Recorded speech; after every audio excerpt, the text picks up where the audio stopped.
ചേന്നമംഗലം കൂട്ടക്കൊലപാതക കേസിൽ പ്രതി ഋതു ജയന് പരമാവധി ശിക്ഷ ഉറപ്പാക്കണമെന്ന് ഇരയും ദൃക്സാക്ഷിയുമായ ജിതിൻ. അതിക്രൂരമായ ആക്രമണമാണ് താൻ നേരിട്ടതെന്നും ജിതിൻ 24-നോട് പറഞ്ഞു. കേസിന്റെ വിചാരണ ഉടൻ ആരംഭിക്കും. 24 ബ്രേക്ക്.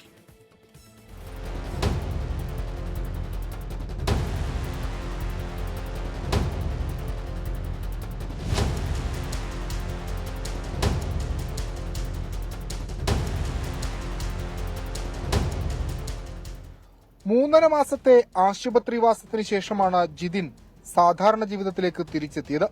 ജനുവരി 16-ന് വൈകിട്ട് ഋതു ജയൻ എന്ന കൊടുങ്ക്രിമിനൽ നടത്തിയ ആക്രമണം ഇപ്പോഴും ജിതിന്റെ ഓർമ്മയിലുണ്ട്. പ്രതിക്ക് തൂക്കുകയർ ലഭ്യമാക്കണം.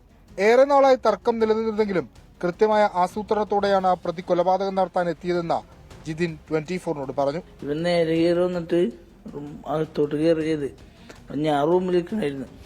ഞാൻ റൂമിൽ നിന്ന് ചിന്നുവിനടിക്കൽ കണ്ടിട്ടാണ് ഞാൻ വന്നത്. ചിന്നടിക്കൽ കണ്ട അവളെ ഞാൻ പിന്നെ താങ്ങി പിടിച്ച് അപ്പൊ എന്നെയും അടിക്കുക ചെയ്ത് നേരെ തന്നെ അതിന്റെ പാട് എടുക്കണത്.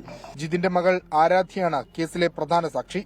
അമ്മയെ ആക്രമിക്കുന്നത് തടയാൻ ശ്രമിച്ചതന്നെ പ്രതി വലിച്ചെറിഞ്ഞെന്ന് ആരാധ്യ. നോലോളിയുടെ ഒച്ചയിട്ട് അപ്പൊ ഞാൻ ഓടിച്ചെന്നപ്പോ അമ്മയും അച്ഛനും ഇങ്ങനെ കിടക്കണ അവസ്ഥ ഞാൻ കാണുന്നത്. എന്താണ് എന്റെ അമ്മനെ വീണ്ടും തല്ലാന്നപ്പോ ഇങ്ങനെ അമ്മ തല്ലാണ്ട് ഇങ്ങനെ ഇതായിട്ട് എന്നെ പിടിച്ച് മാറ്റി ചെയ്ത് ഒരിതായിരുന്നു.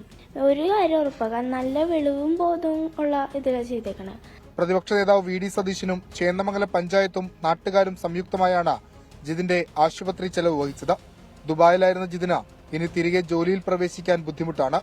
കുട്ടികളുടെ പഠിപ്പും വീട്ടിലെ ചെലവും പ്രതിസന്ധിയിലാകുമോ എന്ന ആശങ്കയുണ്ട്. കാരണം ഞാൻ ഗൾഫിലായിരുന്നു. ഞാൻ അങ്ങോട്ട് തിരിച്ചു പോകാനും പറ്റാത്ത അവസ്ഥയായി.